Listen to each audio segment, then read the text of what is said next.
Sense and Sensibility by Jane Austen. Episode 4.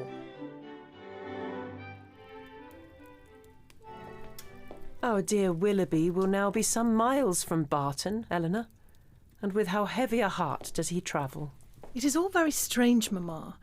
And last night he was with us so happy, so cheerful and affectionate. And now, after only 10 minutes' notice, gone without intending to return. I have no doubt, Elinor, that his aunt suspects his regard for Marianne and disapproves of it.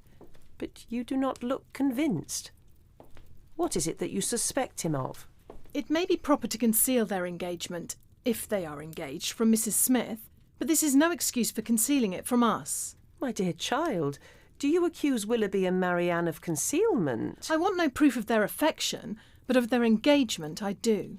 Has not his behaviour to Marianne, and to all of us, for the last fortnight, declared that he loved and considered her as his future wife?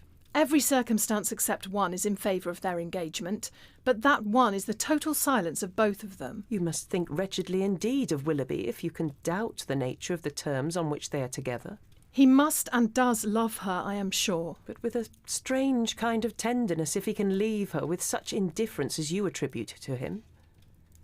You cannot doubt your sister's wishes. It must be Willoughby, therefore, whom you suspect. But why?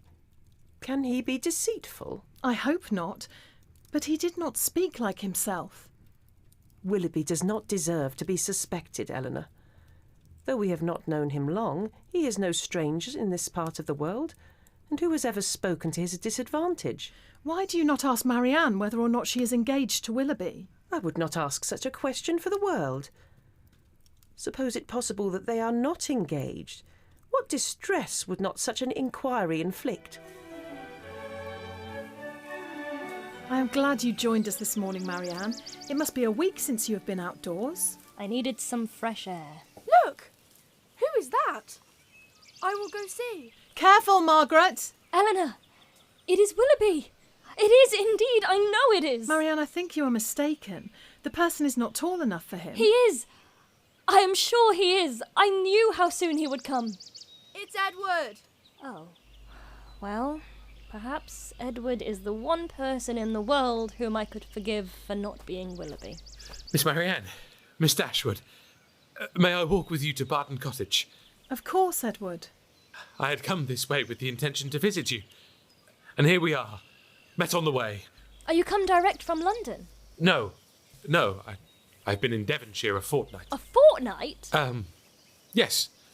I've been staying with some friends near Plymouth. Now, Edward, here is Barton Valley. Look at those hills. Did you ever see their equals? It is a beautiful country.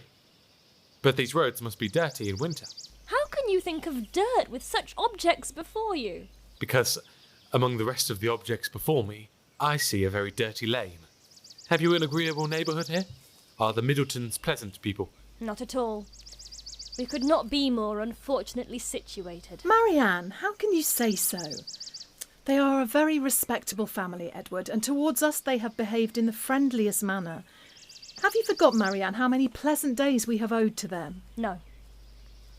Nor how many painful moments. Now tell me, Edward, what are Mrs. Ferrars' views for you at present? Are you still to be a great orator in spite of yourself? No, Mrs. Dashwood.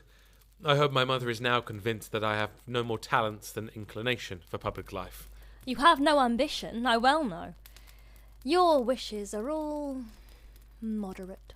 I wish as well as everybody else to be perfectly happy, but like everybody else it must be in my own way. Greatness will not make me so. Strange that it would. What have wealth or grandeur to do with happiness? Grandeur has but little, but wealth has much to do with it. Elinor, for shame! Money can only give happiness where there is nothing else to give it. Beyond a competence, it can afford no real satisfaction. Your competence and my wealth are very much the same. Come, what is your competence? About 1,800 or 2,000 a year. Not more than that. 2,000 a year? One is my wealth. A family cannot well be maintained on smaller, I am sure. A proper establishment of servants, a carriage, perhaps two, And hunters cannot be supported unless... Hunters?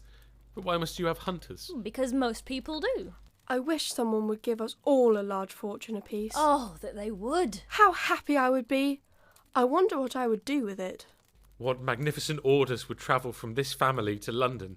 What a happy day for booksellers, music sellers and print shops.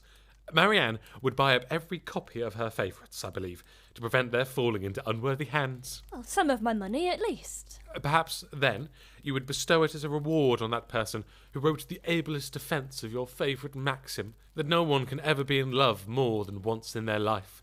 Your opinion on that is unchanged, I presume? Undoubtedly. At my time of life, opinions are tolerably fixed. Marianne is as steadfast as ever, you see. She is not altered. She has only grown a little more grave than she was. Nay, Edward, you need not reproach me. You are not in spirits yourself. Why should you think so? Gaiety was never part of my character. If I could persuade myself that my manners were perfectly easy and graceful, I should not be shy. But you would still be reserved, and that is worse. Reserved? Do you not know Marianne calls everyone reserved who does not talk as fast and admire what she admires as rapturously as herself? Oh, Are you well, Edward? yes. Perhaps a little out of spirits. Then we must do something to revive them. You admire the country here, you said? The hills are fine indeed. Your tea, Edward. Oh, I never saw you wear a ring before, Edward. Is that your sister's hair? I remember her promising to give you some, but I should have thought her hair had been darker. The setting always casts a different shade on it. Elinor? It is a very fine ring. Sir John Middleton and Mrs Jennings, ma'am. No, sit down, none of that. Sir John, Mrs Jennings, this is our good friend, Mr Edward Ferrars. Is that Ferrars with an F? Now we come with an invitation. You must drink tea with us tonight, for we shall be quite alone. And tomorrow you must absolutely dine with us, for we shall be a large party. And who knows but you may raise a dance. And that will tempt you, Miss Marianne. A dance? Impossible. Who is to dance? What? You think nobody could dance because a certain person who shall remain nameless is gone? I wish with all my soul that Willoughby were among us again, for your sake, Miss Marianne. And who is Willoughby? A new friend of ours who has lately had to go to town on business. Until tonight, then. Farewell, Dashwoods, and Mr Ferrars, with an F.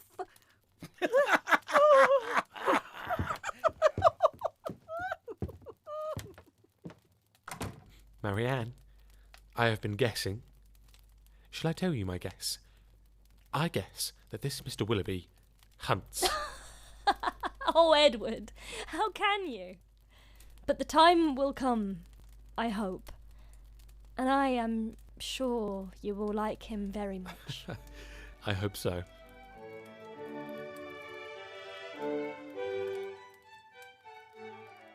Did I not tell you, Elinor, that Edward would come? I had expected him much sooner. I wonder what he could have to keep him in Plymouth when such friends are to be found at Barton. I do not know, Marianne. You did not tell me that you had given Edward a lock of your hair. Because I haven't. You do not need to keep secrets from me, Elinor. I'm not, Marianne. If it is mine, he must have secured it through some theft. Or perhaps he is truthful when he says it is his sister's. Oh, it is far too light to be her hair. He blushed, did you see, when Mamma asked him about it?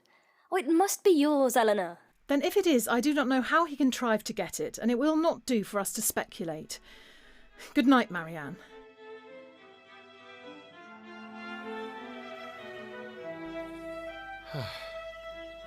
Never has any week passed so quickly, Mrs Dashwood. I have no pleasure in going to Norland at this time of year, and I detest town. But to one or the other, I seemingly must leave you. You must go, in spite of your own wishes and ours, Edward? Yes, I really think I must. I think, Edward, you would be a happier man if you had any profession to engage your time. My mother and I could never agree in our choice of professions. I always preferred the church, as I still do, but that was not smart enough for my family. They recommended the army, but that was a great deal too smart for me. I have no inclination for the law, even less in the study of it. Know your own happiness, Edward. You want nothing but patience. Or give it a more fascinating name, call it hope. Your mother will secure to you, in time, that independence you are so anxious for. How much may not a few months do? I think that I may defy many months to produce any good to me. You will visit again soon, Edward? Please say you will, Edward. I hope so, Miss Margaret. Farewell, dear Edward. Marianne. Elinor. Edward. He will be back again, Elinor. Before the month is out. You shall see.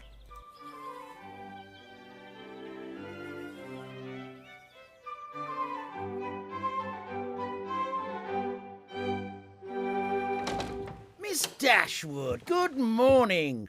Well, we have brought you some strangers to cheer your spirits now that your Mr. F has gone. Where is Marianne? Has she run away because we are come? She is out walking, Sir John. Now, how do you do, my dear? You'll be glad of a little company to sit with you.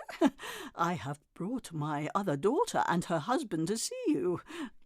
Miss Elinor Dashwood, may I introduce Mr. Thomas Palmer and Mrs. Charlotte Palmer?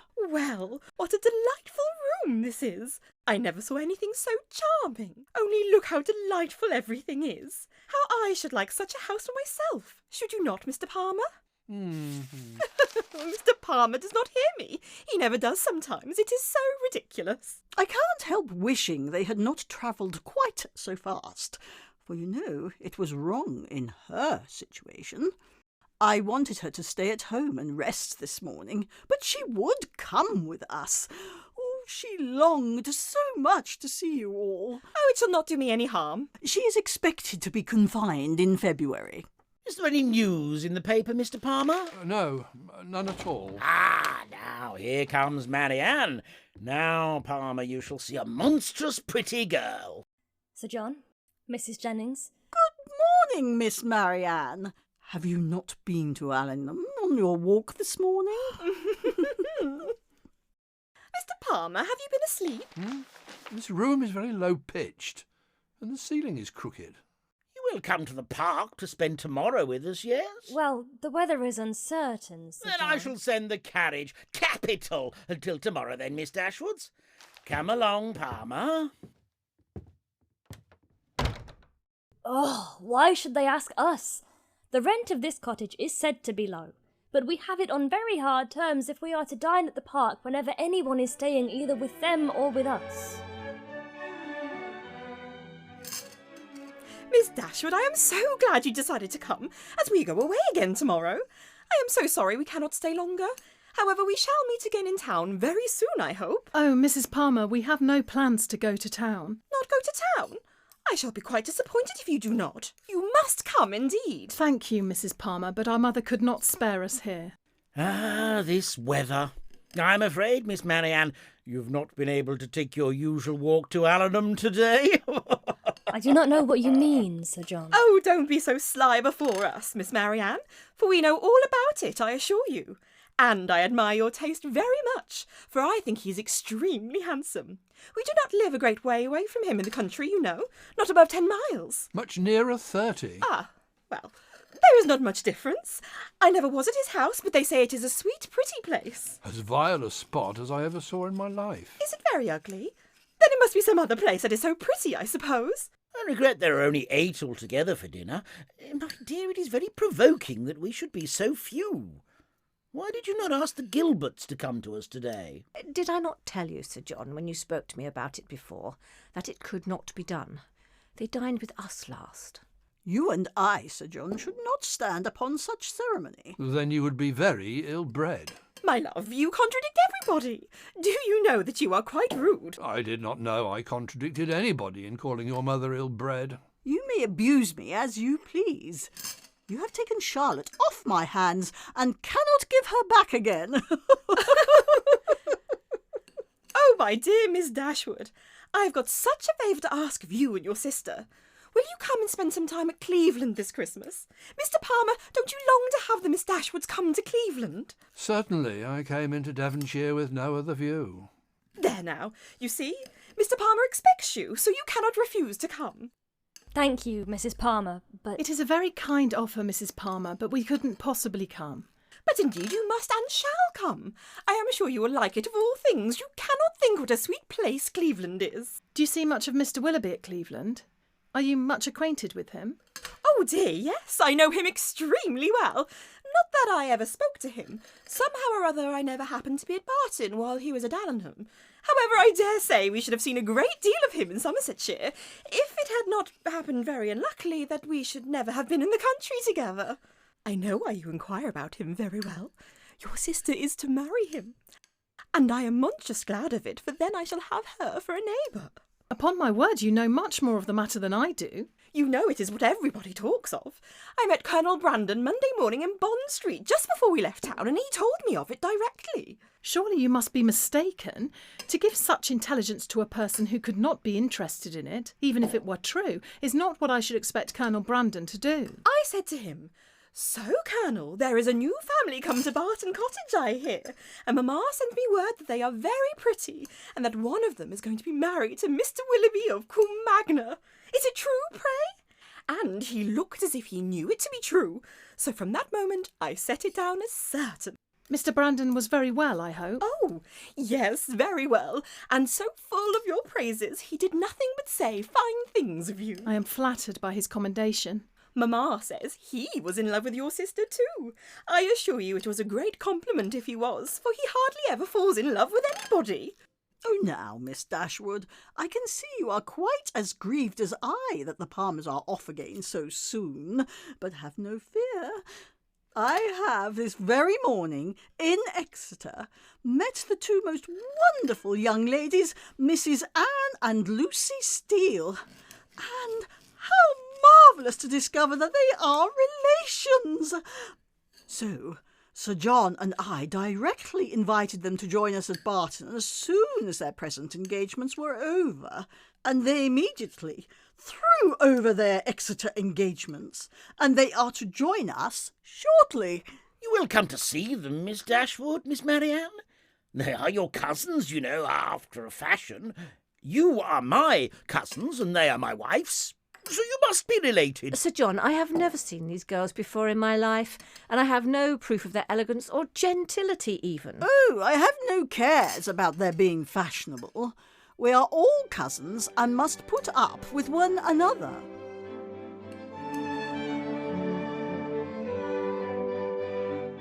Sense and Sensibility was a Nothing But Roaring and White Cobra co-production. Georgina Pearson was Elinor and Sarah Parker was Marianne. Beverley Webster was Mrs Dashwood, Lottie Wilton-Isgar was Margaret Dashwood, and James Lickman was Edward Ferrars. Sue Whyte was Mrs Jennings, John Myhill was Sir John Middleton, and Craig Featherbe was Thomas. Sally Belsham was Lady Middleton, Will Adams was Mr Palmer, and Carmen Simoni was Charlotte Palmer. Sense and Sensibility was adapted by Rebecca Cockcroft from the novel by Jane Austen. Edited and produced by Nothing But Roaring for White Cobra.